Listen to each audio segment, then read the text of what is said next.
आए बनचर विपुल भरि भरि कांवर भार। सियावर रामचंद्र जी की जय।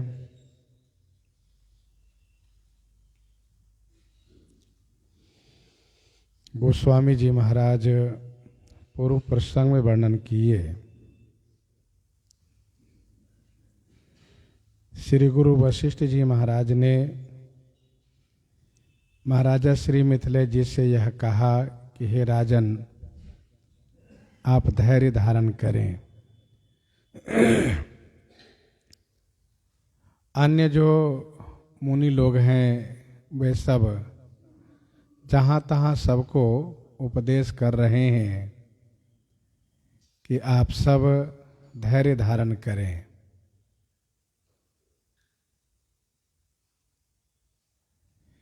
गोस्वामी जी कहते हैं जिनका ज्ञान सूर्य के समान है, जिनके जीवन का भव नाश हो चुका है, जिन्होंने मोह ममता पर विजय प्राप्त कर लिया है,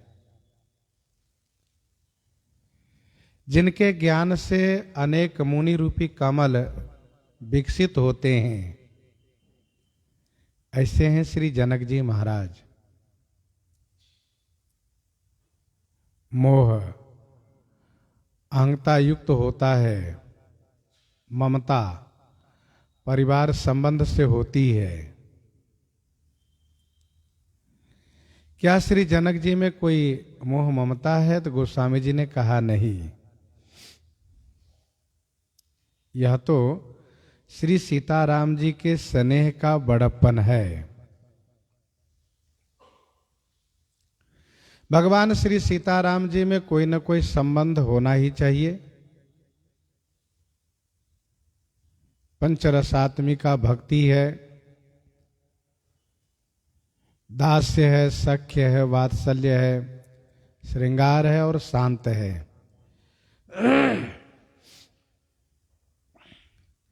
तो भगवान से संबंध होने के बाद भगवान में मोह होना, ममता होना, यह मोह ममता कल्याणकारी है।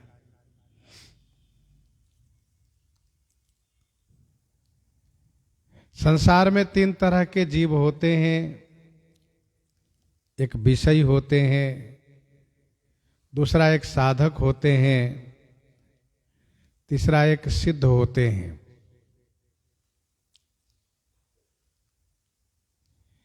ऐसा वेदों ने वर्णन किया है। इन तीनों में से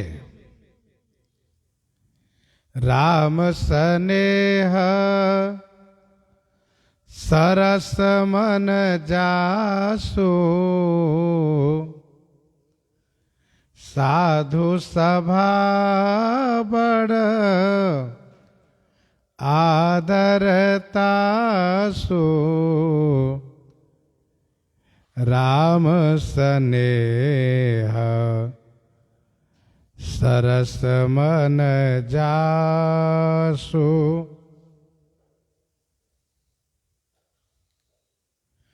राम स्नेह सरस मन जासु।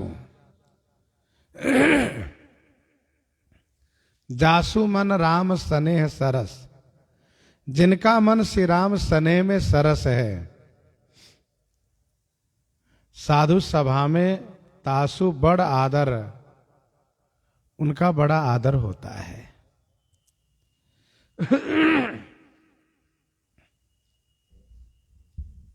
जिनका मन श्री राम जी के स्नेह में भीगा हुआ हो, श्री राम स्नेहमय जिनका मन हो, साधु उनको बड़ा आदर देते हैं। साधु सभा बड़ आदर तासु।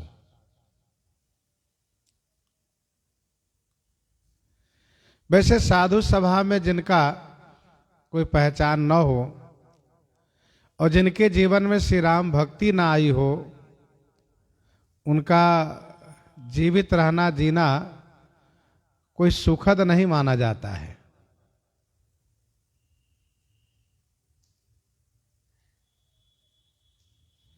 वह भूमि के भार रूप माने जाते हैं। लेकिन जिनका श्री राम जी के चरणों में स्नेह हो, वास्तव में वे भाग्यशाली हैं। साधु वे जो सबको आदर देते हैं, लेकिन श्री राम प्रेमी को विशेष आदर दिया करते हैं। सबहि मान प्रद आप अमानी। नीति निपुण सोई परम सयाना, श्रुति सिद्धांत नीकते ही जाना। सोई कवि को वेद सोई रणधीरा, जो छल छाड़ भजहि रघुबीरा। वही नीतिवान है, वही परम सयाना है।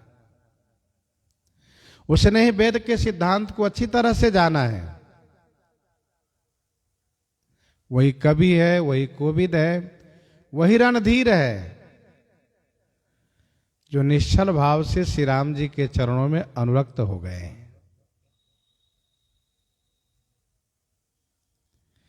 सोहन राम प्रेम बिनु ज्ञानु, करन धार बिनु जिमि जल जानु।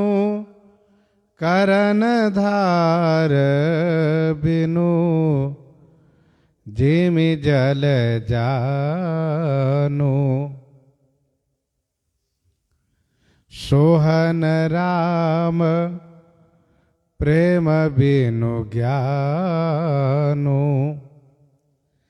श्री राम प्रेम के बिना ज्ञान की शोभा नहीं है। राम प्रेम बिनु ज्ञान न सोह।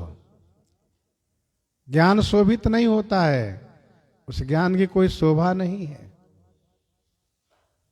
जिमि करण धार बिनु जल जानू। जिमि माने जैसे बिना कर्ण धार के, बिना केवट के, बिना नाविक के, जल जानू माने नौका।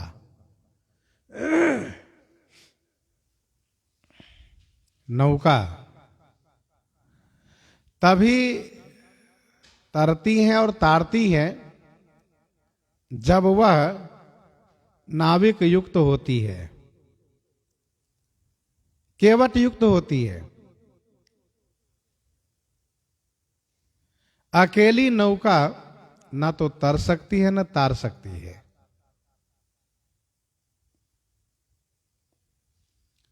वैसे ही ज्ञान श्री राम प्रेम से युक्त हो तभी वह तारण तारण है। यदि उस ज्ञान में श्री राम प्रेम नहीं है, श्री राम भक्ति नहीं है, तो वह ज्ञान स्वयं डूबने वाला है, दूसरों को डुबाने वाला है। जे ज्ञान मान विमत्त तव भव हरनि भगति न आदरी। जे ज्ञान मान विमत्त तव भव हरनि भगति न आदरी। ते पाई सुर दुर्लभ पदादपि परत हम देखत हरि। ते परत हम देखत हरि।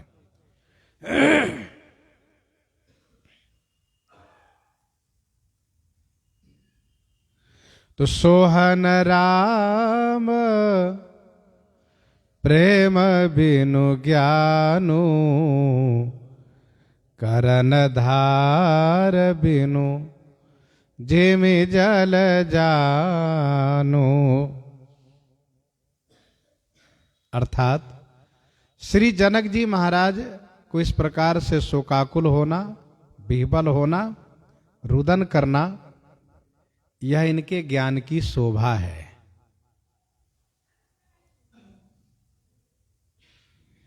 कोई बेटी दामाद के संबंध से रुदन नहीं कर रहे हैं, कोई समधी जी के स्वर्गवास से शोकाकुल नहीं है। वस्तुतः श्री सीताराम जी में जो इनका प्रेम है उस प्रेम के मारे व्याकुल हैं।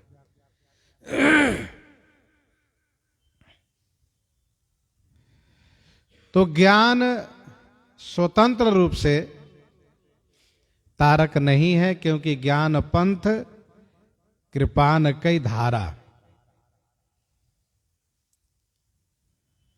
जोग कुजोग ज्ञान अज्ञानु, जहां नहीं राम प्रेम पर धानु। तो करन धार बिनु जिमि जल जानु, मुनि बहु विधि विदेह समुझाए। मुनि बहु विधि विदेह समुझाए। राम घाट सब लोग नहाए। राम घाट सब लोग नहाए।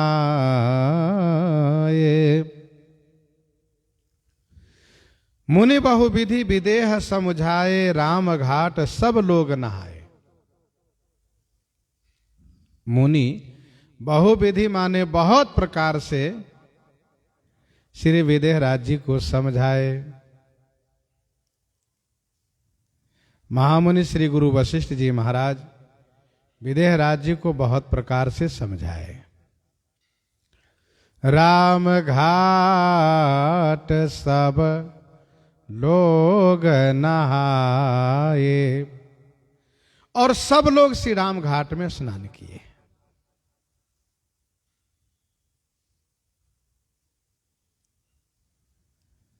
गुरु श्री वशिष्ठ जी ने इन्हें समझाना प्रारंभ किया है। धीरज धरिय नरेश कहो वशिष्ठ विदेह सना। वहां से लेकर के यहां तक गोस्वामी जी ने जो वर्णन किया है, इस बीच में श्री गुरु वशिष्ठ जी महाराज श्री मिथिलेश जी को समझाते ही रह गए। खूब समझाया इनको।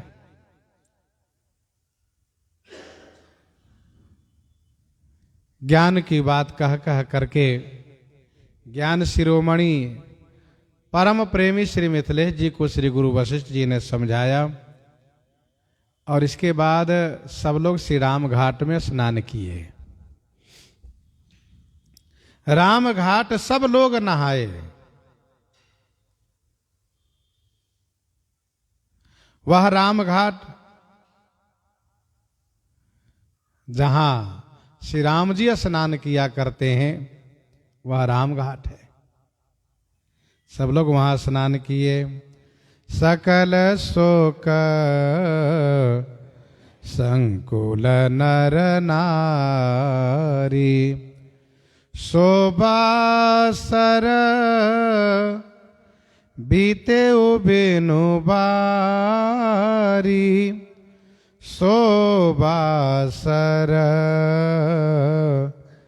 बीते बिनु बारी।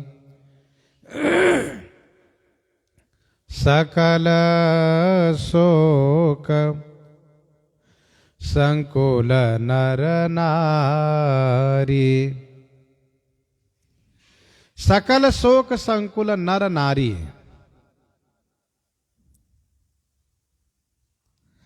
सकल नर नारी शोक संकुल, शोभासर बिनु बारी बीतेऊ। सकल माने समस्त नर नारी शोक में संकुल है, अर्थात शोक में परिपूर्ण है, शोकाकुल है। शोभासर बीतेऊ बिनु बारी। शोभासर माने वह दिन बिना बारी के बीता, बिना जल के बीता। शोभासर बीतेऊ बिनु बारी। सभी नर नारी शोकाकुल हैं, और उस दिन कोई जल तक नहीं लिए। इतने शोकाकुल हैं कि कोई जल तक ग्रहण नहीं किए। गोस्वामी जी कहते हैं मनुष्य लोग जल नहीं पिए तो इसमें कोई बड़ी बात नहीं है। फिर बड़ी बात तो यह है कि पशु खग मृग नर किन्ह आहारो, पशु खग मृग नर किन्ह आहारो, प्रिय परिजन कर कौन विचारो, प्रिय परिजन कर कवन विचारो। पशु खग मृगन न किन्ह आहारू, पशु खग पक्षी और मृग हिरण ने भी आहार नहीं किए।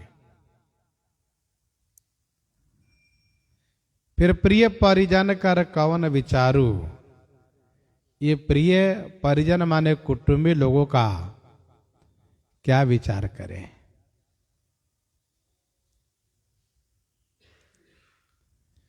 जासु वियोग विकल पशु ऐसे, जासु वियोग विकल पशु ऐसे, प्रजा मातु पितु जी हैं कैसे।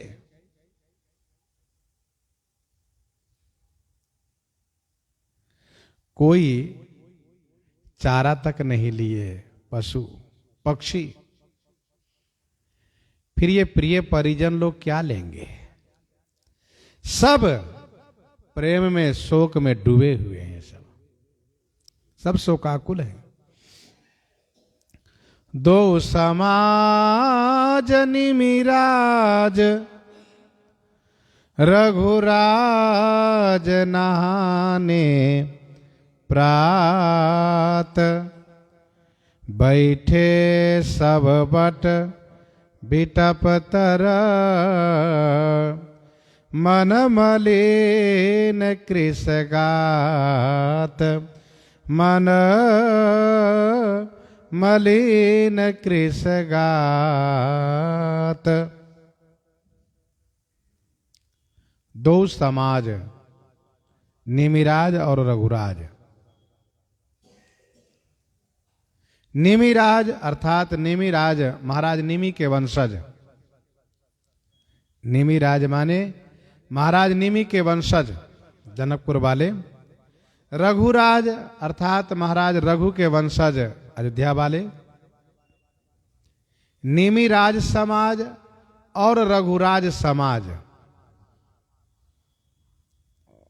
ये दोनों समाज प्रातः काल पवित्र पयोस्वनी मंदाकिनी में स्नान किए।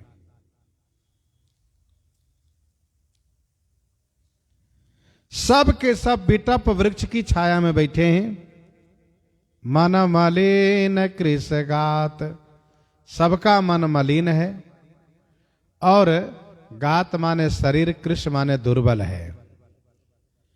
मन मलिन कृषगात,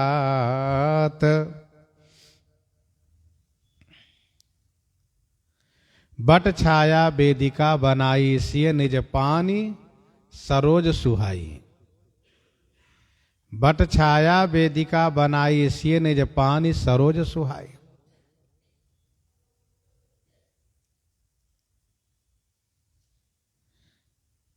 उसी बट की छाया में सब बैठे।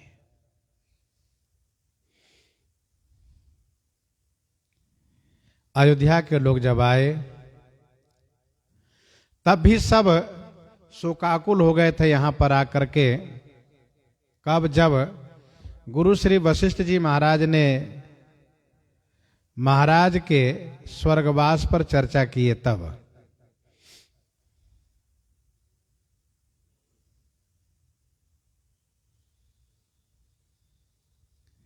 लेकिन उस समय से इस समय का शोक ज्यादा है। वहां तो एक दिन में शोक का अंत हुआ, लेकिन यहां तो दूसरे दिन भी सब ऐसे ही शोकाकुल है। यहां दूसरे दिन भी सब शोकाकुल है। बैठे सब बट बिटप तर, मन मलिन कृष गात। सबका मन मलिन है, शरीर दुर्बल है, सब दुखी है। जे महेश्वर दशरथ पुरवासी, जे मिथिलापति नगर निवासी। जे मिथिलापति नगर निवासी। जे महेश्वर दशरथ पुरवासी। जे महेश्वर दशरथ पुरवासी। जे माने जो ब्राह्मण, महेश्वर माने ब्राह्मण, श्री दशरथ जी के पुर के रहने वाले हैं, अर्थात अयोध्या के रहने वाले हैं। और जे मिथिलापति नगर निवासी, और जो श्री मिथिलाधिपति महाराज श्री शिरध्वज जी के नगर के रहने वाले हैं। तो जो श्री दशरथ पुरवासी हैं और जो श्री शिरध्वज नगर के निवासी हैं, ब्राह्मण लोग, गुरुजन लोग, हंस वंश हंस वंश गुरु जनक पुरोधा। जिन्ह जग मग परमारथ सोधा। जिन्ह जग मग परमारथ सोधा। हंस वंश गुरु जनक पुरोधा। हंस वंश गुरु जनक पुरोधा। हंस वंश माने सूर्य वंश। हंस वंश माने सूर्य वंश के गुरु श्री वशिष्ठ जी महाराज। जनक पुरोधा महाराजा श्री जनक जी के उपरोहित श्री सतानंद जी महाराज।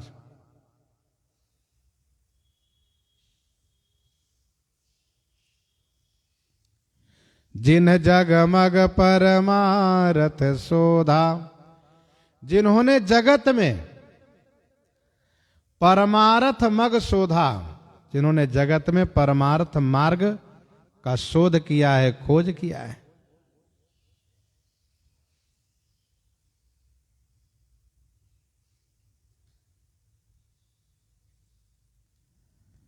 अर्थात दोनों पुरोहित श्री सतानंद जी जो श्री जनक जी महाराज के पुरोहित हैं, श्री गुरु वशिष्ठ जी महाराज जो श्री अवधेश जी के पुरोहित हैं,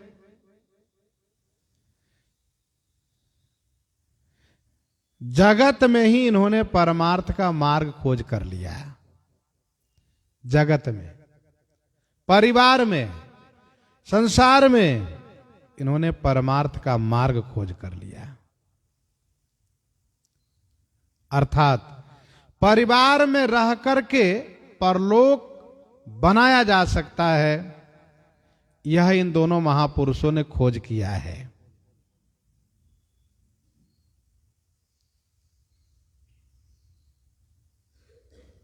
अर्थात इन दोनों महाराज के कहने पर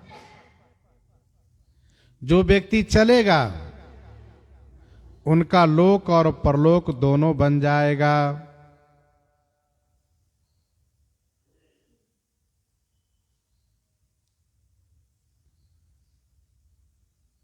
अथवा तो जगमग, जगमग कहा जाता है उजाला को। कहते हैं ना कि यह बल्ब जगमगा रहा है, तो जगमग यानी परमार्थ के खोज में इन्होंने अपने जीवन को जगमगा लिए, जगमगा लिए, प्रकाशित कर लिए। तो पुरोहिती कर्म कोई बढ़िया नहीं है। वेद पुराण सभी ने इसकी निंदा की है। उपरोहित्य कर्म अति मंदा, वेद पुराण सुमृति कर निंदा। उपरोहित्य कर्म अति मंदा, वेद पुराण सुमृति कर निंदा। सब निंदा करते हैं।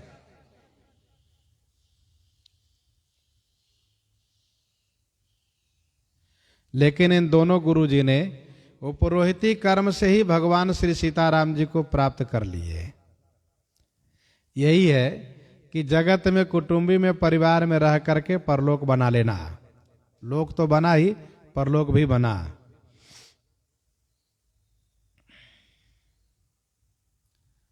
दोहावली 62 में गोस्वामी जी महाराज ने लिखा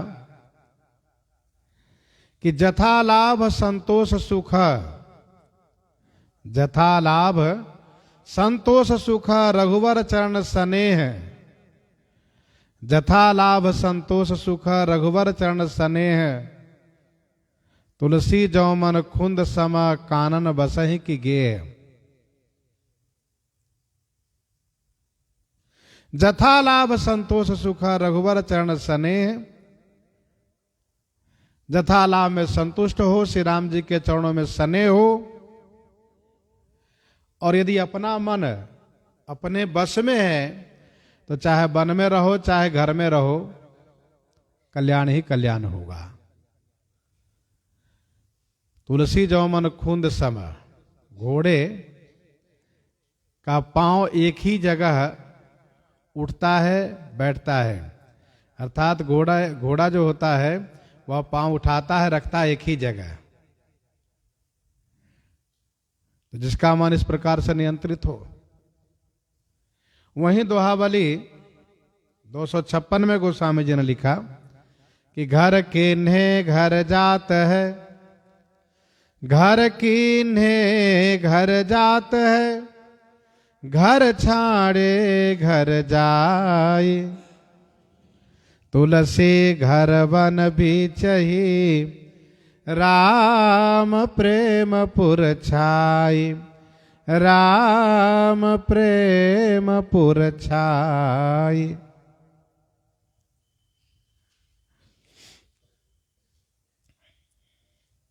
तो जिन जगमग परमार्थ शोधा। दोहावली का आशय यह है कि एक घर बनाने से दूसरा घर चला जाता है। किसी का लोक बनता है, किसी का परलोक बनता है। बाबा कहते हैं कि घर और वन के बीच में श्री राम प्रेम रूपी नगर बसा लो, श्री राम प्रेम हो जाए। तो हंस वंश गुरु जनक पुरोधा, जिन जगमग परमार्थ शोधा। लगे कहन उपदेश अनेका, सहित धर्म नय विरति विवेका। सहित धर्म नय विरति विवेका। लगे कहन उपदेश अनेका। धर्म नय विरति विवेका सहित अनेका उपदेश कहन लगे। धर्म, नय माने राजनीति, विरति माने वैराग्य, और विवेका माने ज्ञान से, सहित माने युक्त। धर्म, नीति, ज्ञान, वैराग्य से युक्त अनेक उपदेशा कहन लगे। अनेक उपदेश कहने लगे। लगे कहन उपदेश अनेका, सहित धर्म नय विरति विवेका।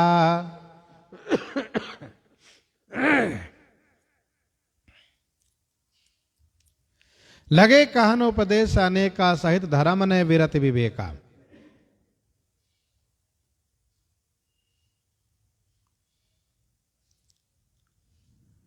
धर्म की बात सबने कही,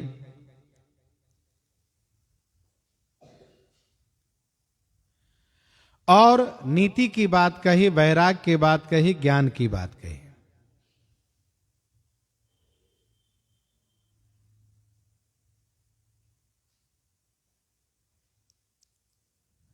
इन दोनों गुरुजनों ने अन्य अन्य जो विद्वान ब्राह्मण हैं उन सब ने सबको उपदेश देना शुरू किए हैं।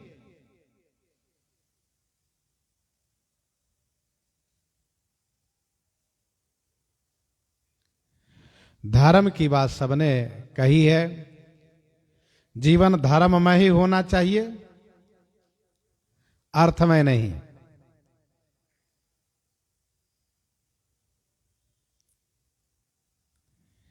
ये धर्म की बात, धर्म और नीति की बात क्या है? ये जग मार्ग है। धर्म नीति की बात जग मार्ग है, और ज्ञान वैराग्य की बात यह परमार्थ मार्ग है। अर्थात लोक धर्म और परलोक धर्म दोनों की बात कही सबने। लोक भी बने और परलोक भी बने। विदुर में शुक्र नीति, विदुर नीति, नीति में विदुर नीति, शुक्र नीति, यह प्रसिद्ध है। भर्तृहरि नीति शतक,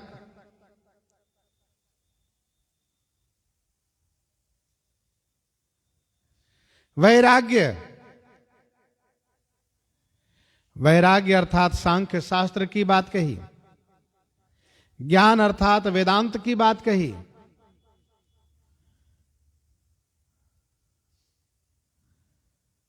तो धर्म शास्त्र की बात, शुक्र नीति, विदुर नीति, भर्तृहरि नीति शतक में जो वर्णन है, नीति की बात, वैराग्य की बात, ज्ञान की बात सबने कही। सब समझा रहे हैं। कौशिक कही कही कथा पुरानी, समुझाई सब सभा सुबानी। समुझाई सब सभा सुबानी। कौशिक कही कही कथा पुरानी। कौशिक कही कही कथा पुरानी, समुझाई सब सभा सुबानी।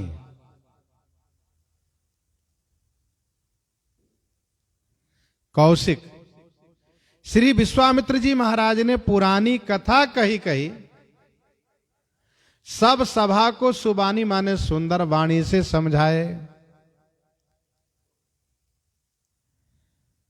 कौशिक महामुनि श्री विश्वामित्र जी महाराज पुरानी व पुराणों की कथा कह कह करके सुंदर वाणी से सभी सभा सदों को समझाया। यहां पर श्री विश्वामित्र जी का नाम लिया जा रहा है सर्वप्रथम। इससे यह बात स्पष्ट हो गई कि महामुनि विश्वामित्र जी महाराज श्री मिथिलेश जी के साथ आए।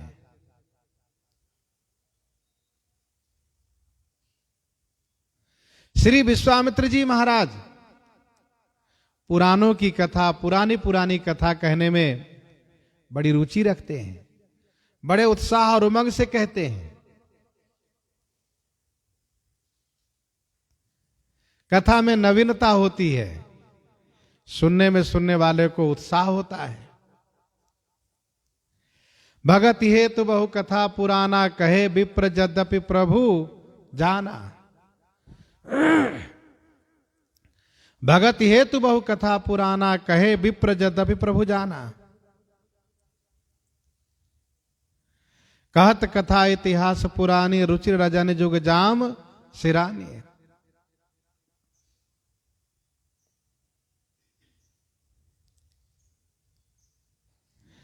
करि भोजन मुनिबर विज्ञानी लगे कहन कछु कथा पुरानी। इन तीनों चौपाई में पुरानी शब्द का प्रयोग गोस्वामी जी ने किया है। भगत हेतु बहु कथा पुराना, पुराणों की बात कही। कहत कथा इतिहास पुरानी। करि भोजन मुनिवर विज्ञानी लगे कहन कछु कथा पुरानी। तो महामुनि श्री विश्वामित्र जी महाराज बहुत पुराने हैं और बहुत पुरानी पुरानी पौराणिक कथा सुनाते हैं। सुंदर वाणी से महामुनि श्री विश्वामित्र जी ने समस्त सभासदों को समझाया है। वैसे अयोध्या के ब्राह्मण के सहित श्री गुरु वशिष्ठ जी महाराज अयोध्या वासियों को समझाने में लगे थे और मिथिला जी के ब्राह्मणों के सहित श्री शतानंद जी महाराज मिथिला वासियों को समझाने में लगे हुए हैं। परंतु महामुनि विश्वामित्र जी महाराज तो दोनों को समझाते हैं। दोनों समाज इनके ऋणी हैं, दोनों समाज इनके ऋणी हैं, इसलिए दोनों समाज को समझाए। अच्छा, दोनों पक्ष के लोग इनको अपना मानते हैं। गुरु श्री वशिष्ठ जी महाराज अयोध्या जी के पक्ष के हैं, श्री शतानंद जी मिथिला के पक्ष के हैं, लेकिन महामुनि विश्वामित्र जी महाराज दोनों पक्ष के हैं, उभय पक्ष के हैं। इन्हीं की कृपा से श्री सीताराम जी का, श्री मांडवी भरतलाल जी का, श्री उर्मिला लक्ष्मण जी का, श्री श्रुति कीरति शत्रुघ्न जी का विवाह संपन्न हुआ है। ऐसे हैं श्री महामुनि विश्वामित्र जी महाराज, इन्होंने दोनों पक्ष को समझाया है। कौशिक कही कही कथा पुरानी समुझाई सब सभा सुबानी। समुझाई सब सभा सुबानी।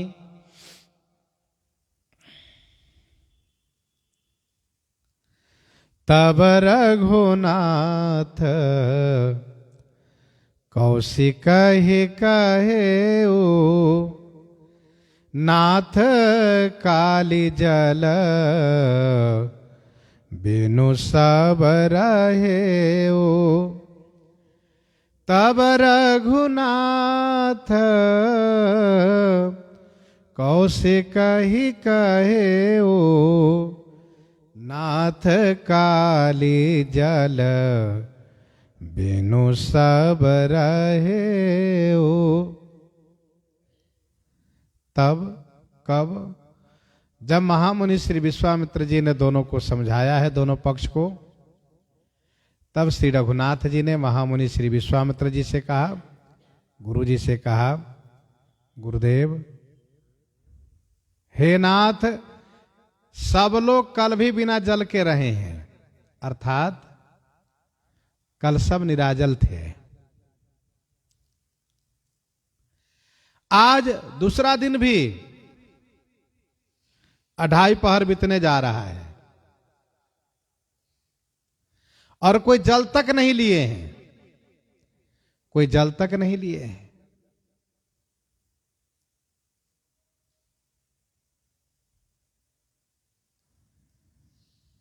जब अयोध्या के लोग आए थे तो केवल एक दिन भर जल नहीं लिए सब, लेकिन जब मिथिला के सब आ गए हैं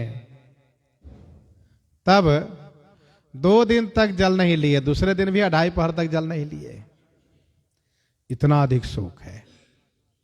वहां तो एक दिन में ही समझा लिया गया, यहां दूसरे दिन भी समझाने में सब लगे हुए हैं। सुबह से ही, प्रातः काल से ही दोनों तरफ के ब्राह्मण विद्वान गुरुजी लोग समझाने में लगे हैं।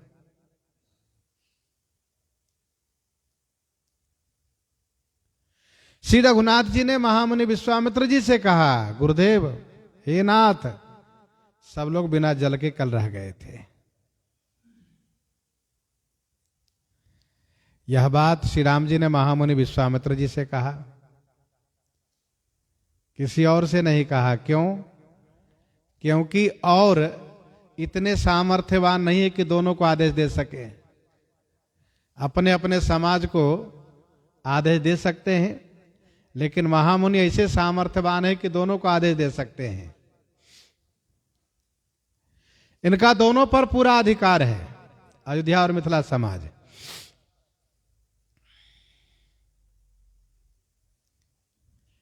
मुनि कह उचित कहत रघुराई, गयऊ बीते दिन पहर अढ़ाई। मुनि कह उचित कहत रघुराई,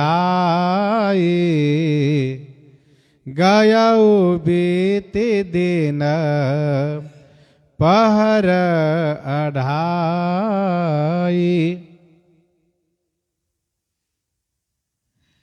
मुनि का उचित कहत रघुराई। मुनि श्री विश्वामित्र जी ने कहा कि रघुराई श्री रघुनाथ जी उचित कह रहे हैं। श्री रघुनाथ जी उचित कह रहे हैं, ठीक कह रहे हैं। आज भी 2.5 पहर दिन बीत चुका है, अर्थात 1:30 बज चुका है, 2 बजने वाला है। 2.5 पहर दिन बीत चुका है।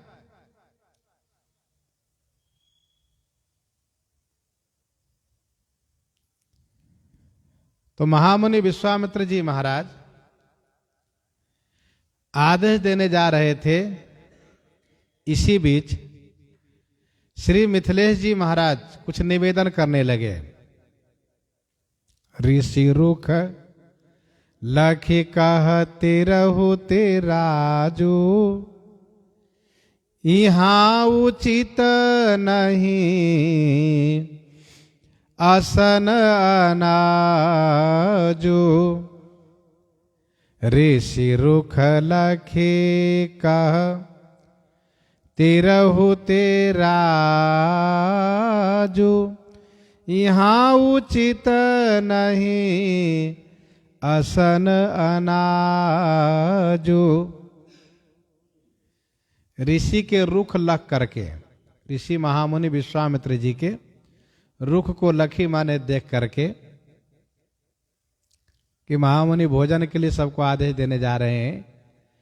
तिरहुति राजू तिरहुत नाथ श्री मिथिलेश शिरध्वज जी महाराज ने यह कहा, हे नाथ, हे महाराज, यहाँ पर अनाजू असन उचित नहीं। यहाँ पर अन्नाहार करना अर्थात अन्न का भोजन करना उचित नहीं है महाराज।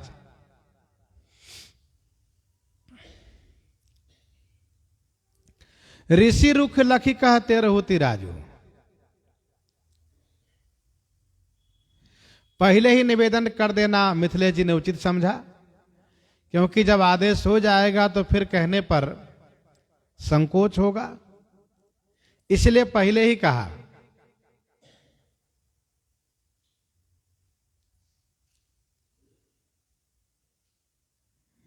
तिरहुति राजू,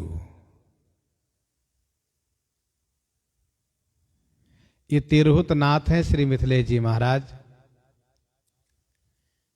तिरहुति,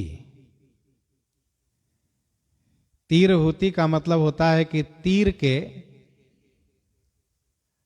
तीर के ऊपर अर्थात तीर पर यह नगर है। तीर पर हुति माने है। तीर पर होती माने है तो कौन से तीर? तो पूरब में कोसी, दक्षिण में भागीरथी गंगा और पश्चिम में गंडकी। पूरब में कोसी, दक्षिण में गंगा और पश्चिम में गंडकी। इन तीनों नदी के तीर पर होती माने है यह नगर, मिथिला नगर, जनकपुर नगर, विदेह नगर, यह तीर पर है। कोसी, गंगा और गंडकी के तीर पर। उत्तर में क्या है? कहा उत्तर में हिमालय है। तो तीन नदी के तीर पर है।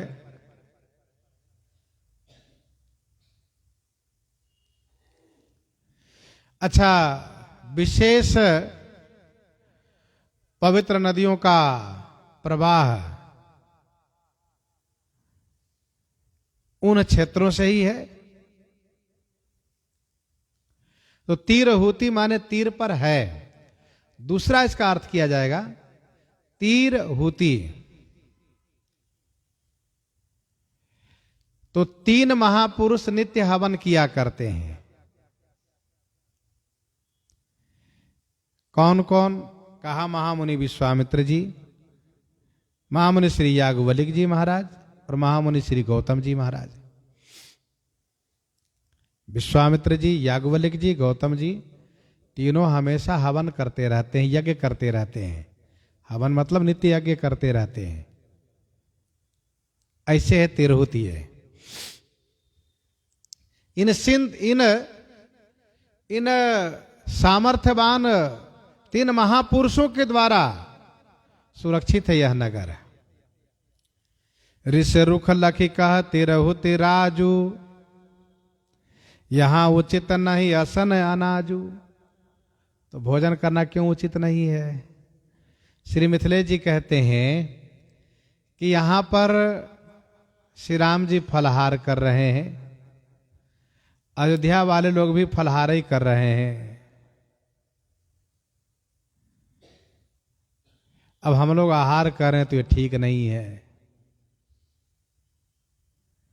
श्री राम जी का व्रत है, अयोध्यावासी भी व्रत में है। राम दरसित नेम व्रता लगे करण नर नारी, सब नेम व्रत वाले हैं। अब जहां सब लोग समधियाने के, जहां सब लोग बेटी के ससुराल के, जहां सब लोग फलहार कर रहे हैं और हम लोग आहार कर रहे हैं कि नहीं हम मिथिला वाले, हम तो यहां दाल चावल बनाएंगे ही, ये ठीक नहीं है।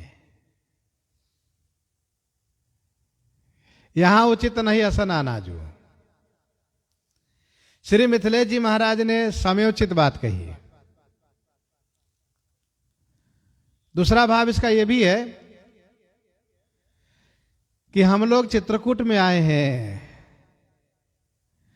यहां आए हैं तो दर्शन भी हम लोग करेंगे, दर्शन भी करना है। अब ऐसा नहीं खाने पीने के प्रबंधन में हम लोग का समय बीत जाए तो दर्शन नहीं हो पाएगा ठीक से। ध्यान देने वाली बात यह है कि हम जिस तीर्थ में जाए वहां पर बाकी कार्य थोड़ा संकुचित करें, मतलब थोड़ा कम करें और तीर्थ दर्शन को प्रधानता करें। हम अपने सभी कार्यों में थोड़ा एक संकोच करें। यदि हम सभी कार्यों को पूर्ववत चलाएंगे तो दर्शन में भी संकोच हो जाएगा। फिर सभी तीर्थों की अलग अलग व्यवस्था है, अलग अलग नियम है। वहां हम जाते हैं तो उस नियम से दर्शन करेंगे तो हम दर्शन से लाभान्वित होंगे। अपने देश में कुछ ऐसे तीर्थ है जहां गए और यदि अपने नियम पूरा करेंगे तो महीनों बीत जाएगा, दर्शन ही नहीं कर पाएंगे ठीक से, क्योंकि समय से हम पहुंच ही नहीं पाएंगे। जहां 6-6 घंटे 10-10 घंटे और इतना ही नहीं 18-18 घंटे तक लाइन में खड़ लग करके तब दर्शन कर पाते हैं। ऐसे भी तीर्थ है।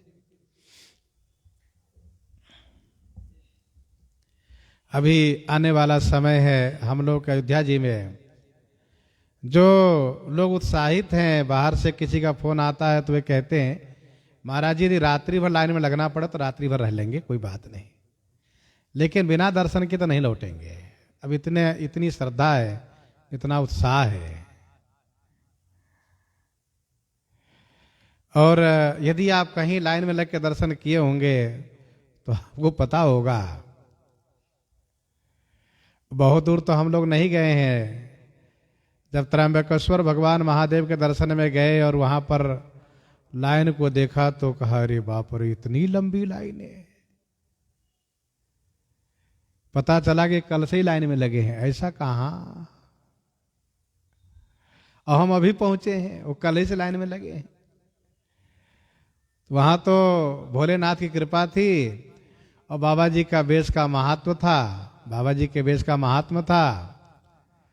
तो बाबा जी के बेश के नाते आदेश हो गया, प्रशासनिक आदेश था कि साधु लोगों को दर्शन दूसरे द्वार से कराया जाएगा। और फिर हुआ दर्शन, नहीं तो निराश से लौटना पड़ता। जब कल वाले लाइन में बैठे हैं, खड़े हैं, आज वाले कैसे दर्शन कर लेंगे। तो भी एक समय होता है। श्री रामलला सरकार के दर्शन के लिए लोगों में इतना उत्साह है, इतना उत्साह है। यद्यपि श्री रामलला सरकार विराजित हो रहे हैं हमेशा हमेशा के लिए, कहीं जाएंगे नहीं, हमेशा रहेंगे, लेकिन एक लोगों में ललक है कि कितना पहले हम दर्शन कर लें, कितना जल्दी हम दर्शन कर लें। अब प्रसंग चल रहा है तो कहना पड़ता है, क्योंकि हम लोग उसी आनंद और सुख में परम आनंद प्रेम सुख फूले भी तिन फिरई मगन मन भूले वाली बात है।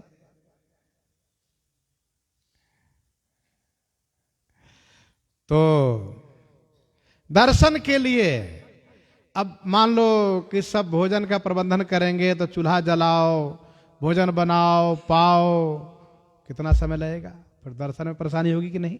इसलिए मिथिलेश जी महाराज ने कहा कि यहां अन्न का आहार नहीं होगा। महाराज ने कहा बिना अन्न का आहार आज नहीं होगा, यहां नहीं होगा।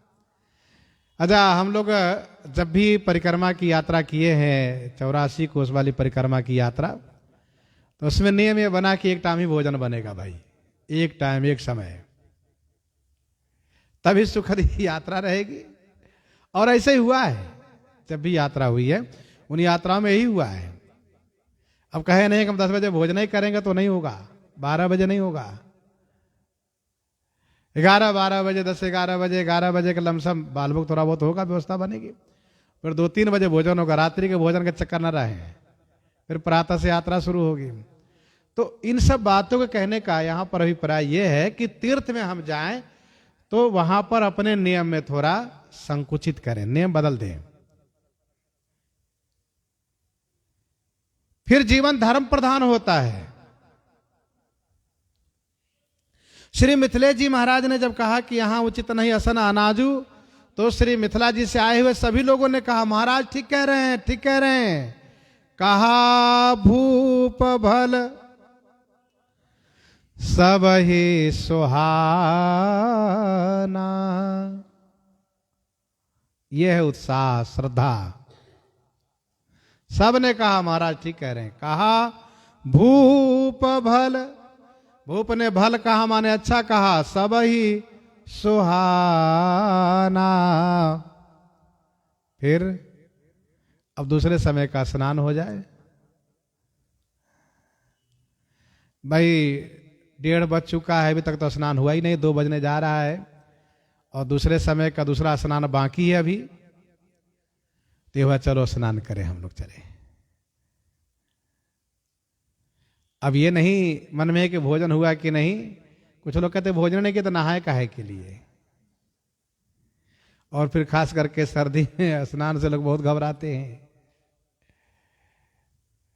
यद्यपि हम रोज कहा करते कि भाई नहा कर कथा में आइए, फिर भी कई लोग ऐसे हैं लगता है कि वो नहा कर नहीं आते हैं, वो पता चल जाता है। तो चले स्नान करने के लिए, सब नहाने चल दिए, पाई राजा चले नहाना।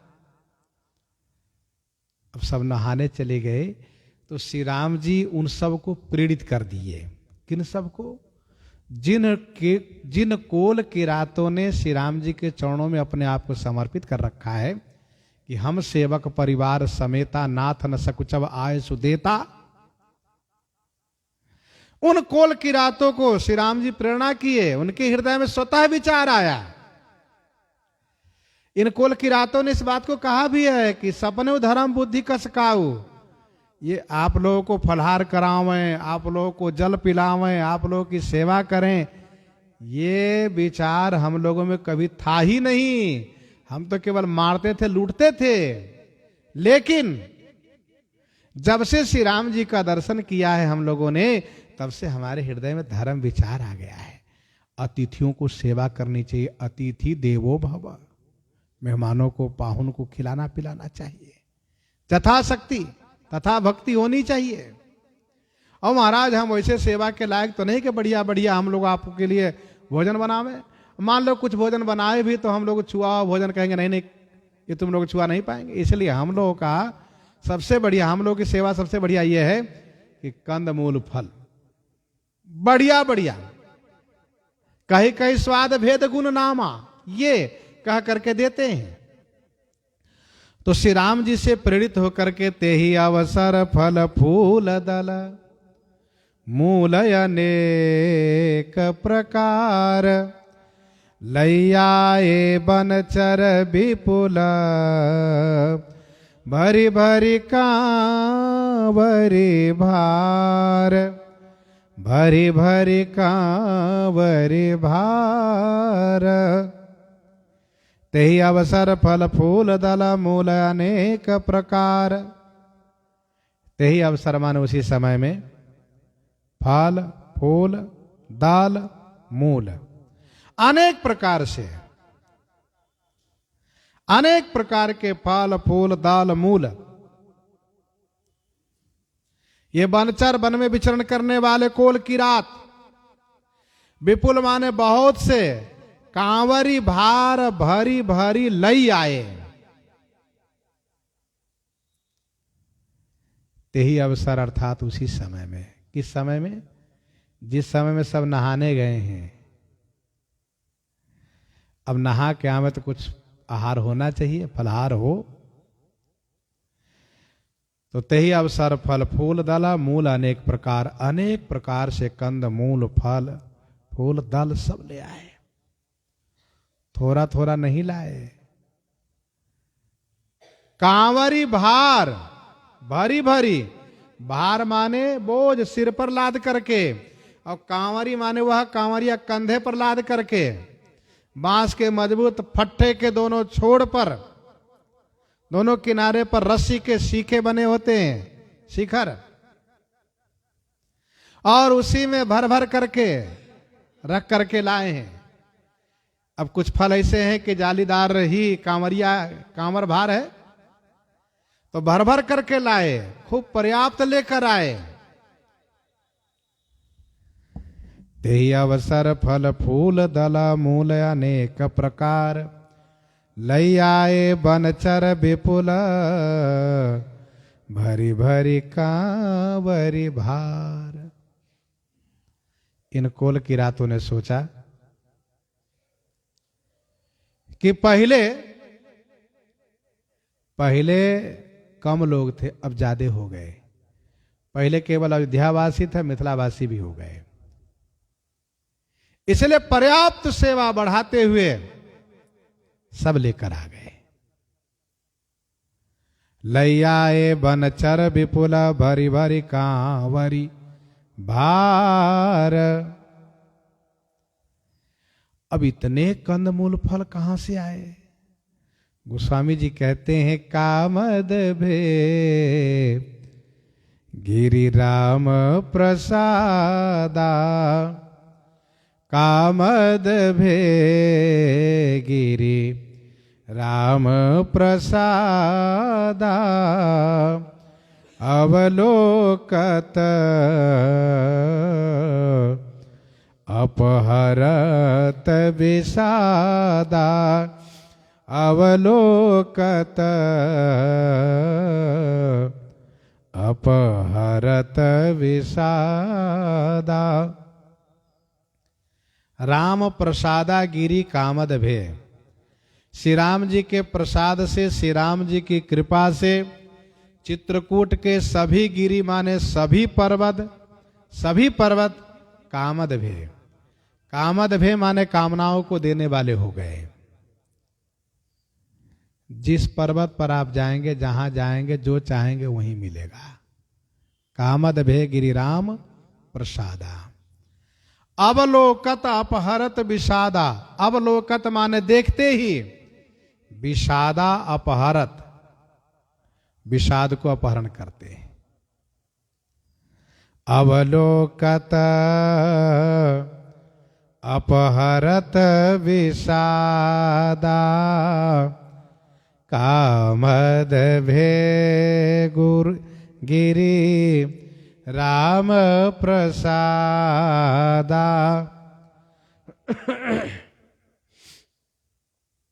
कामद भे गिरि राम प्रसादा अवलोकत अपहरत विषादा।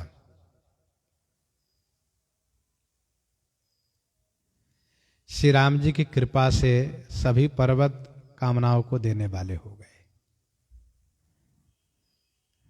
अभी तो कम समाज है, आगे चल करके श्री राम जी के पास बहुत बड़े समाज होंगे।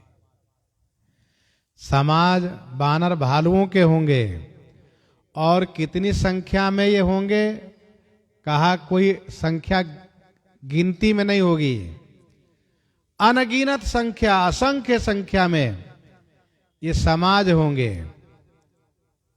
असंख्य संख्या में समाज होंगे।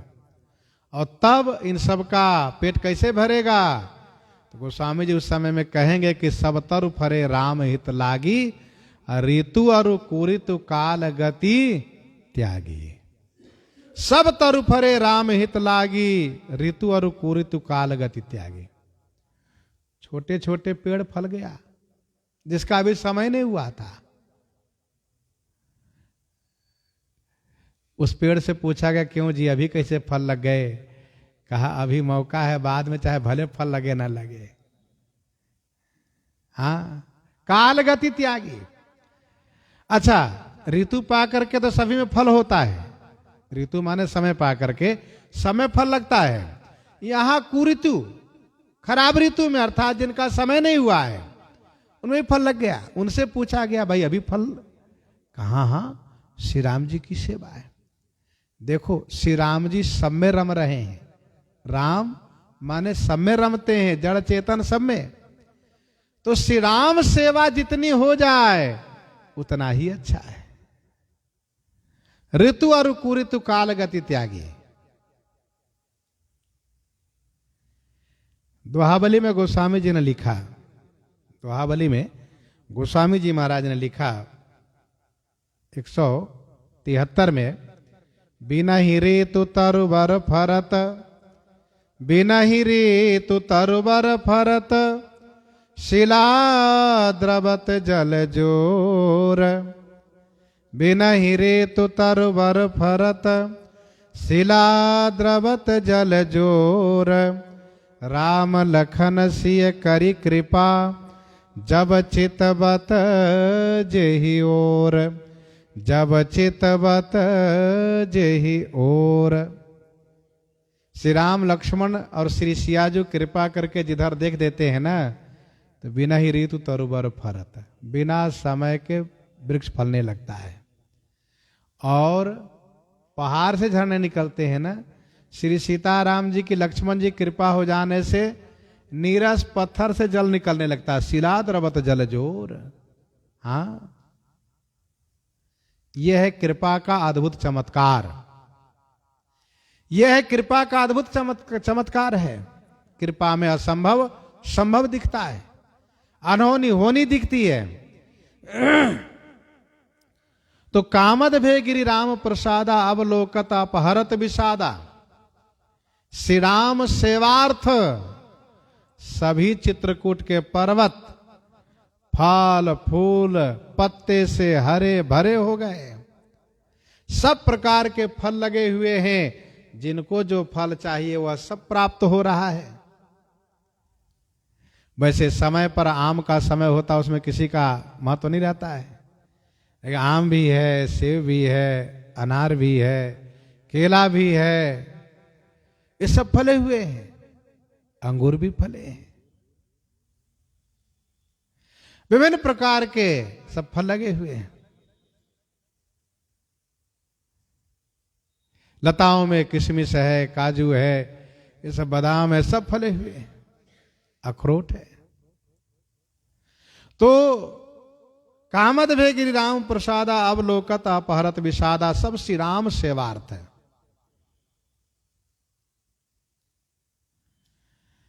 तो श्री राम सेवा की बात आई और हम लोग भी एक श्री राम सेवा के लिए कल चलना चाहेंगे।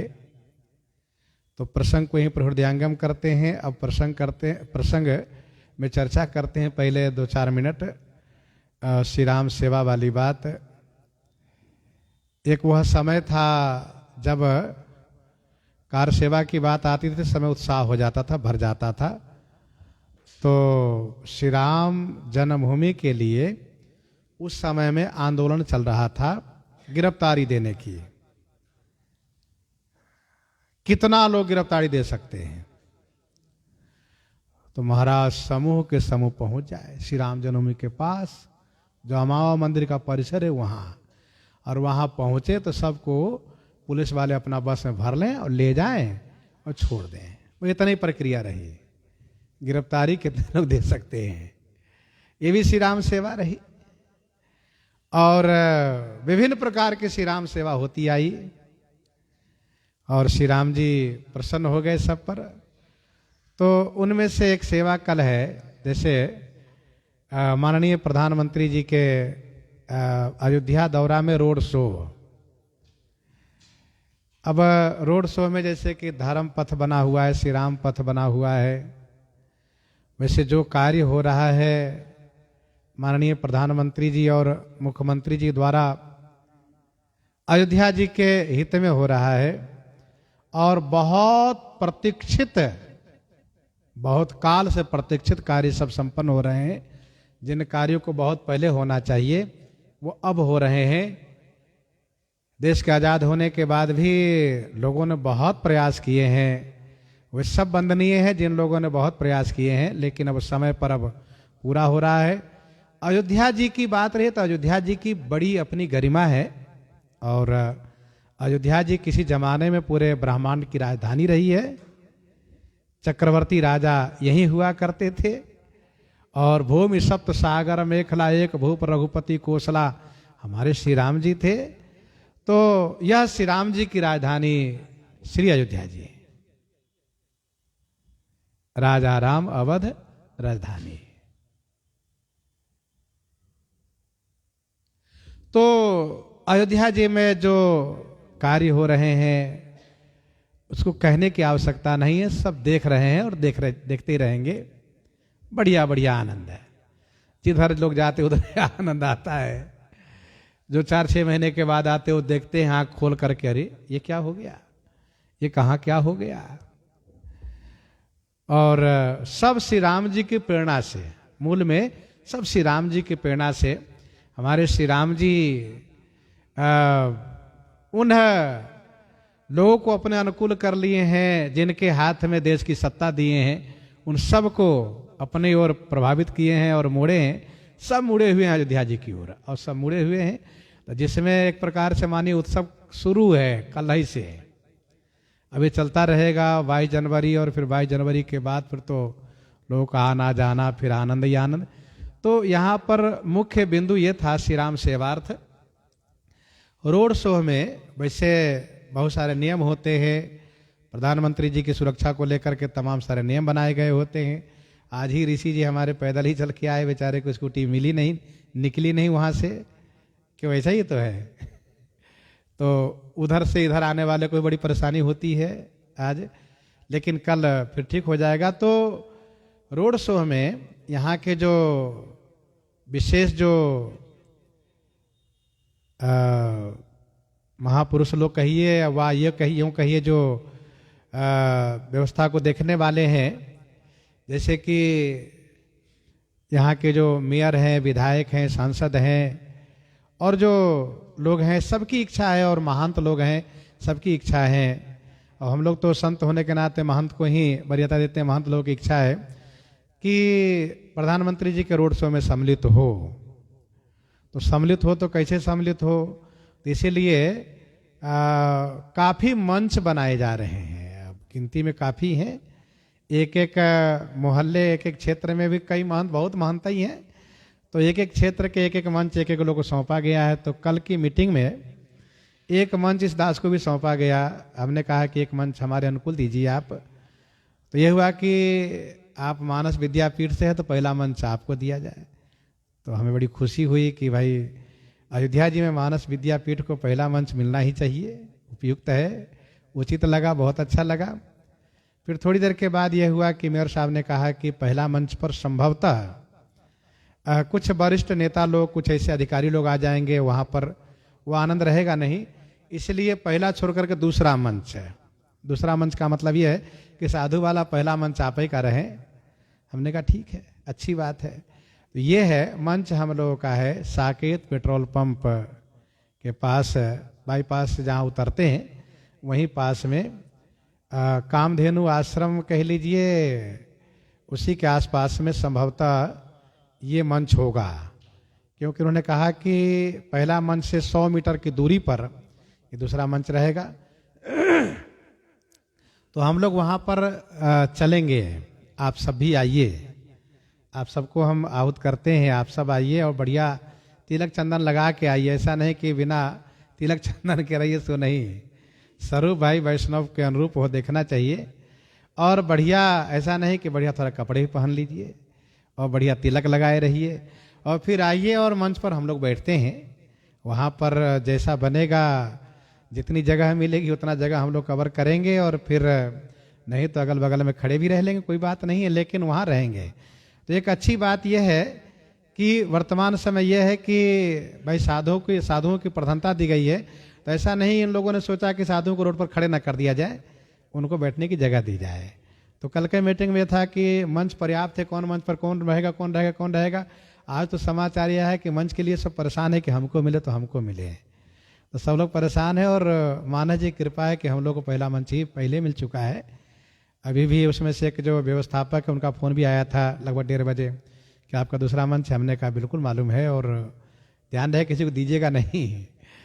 तो ये सारी बातें हैं। तो आप सब 9:30 बजे के पहले, यानी 9:20 तक आ जाइए। 9:30 बजे हम लोग यहाँ चल देंगे, 9:30 में यहाँ से चल देंगे। ऐसा नहीं, कथा के समय 4 बजे हैं तो 4 बजे ही चलिए, तो फिर यहाँ आइएगा तो नहीं पहुँच पाइएगा। क्योंकि एक सुरक्षा को ध्यान में रखते हुए 10 बजे से वो बताया गया है, वहाँ का सब सीमा सील कर दिए जाएंगे, कहीं से ना कोई जाएंगे ना आएंगे, प्रवेश वर्जित कर दिया जाएगा। तो इसलिए आप लोग 9:20 तक तैयार होकर के आ जाइए, यहाँ पहुँच जाइए। फिर हम लोग चलेंगे 9:30 बजे, 9:25 और 30 के बीच में यहाँ से प्रस्थान कर देंगे। सुबह के समय, हाँ भाई, शाम नहीं, संध्या के चक्कर में मत रहिएगा।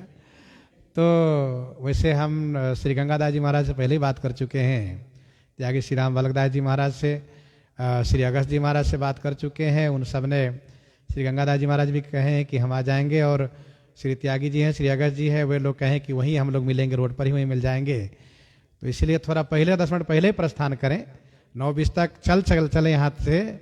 तो प्रयास रहे जल्दी चलें, जैसे कि 9:30 तो अंतिम समय है।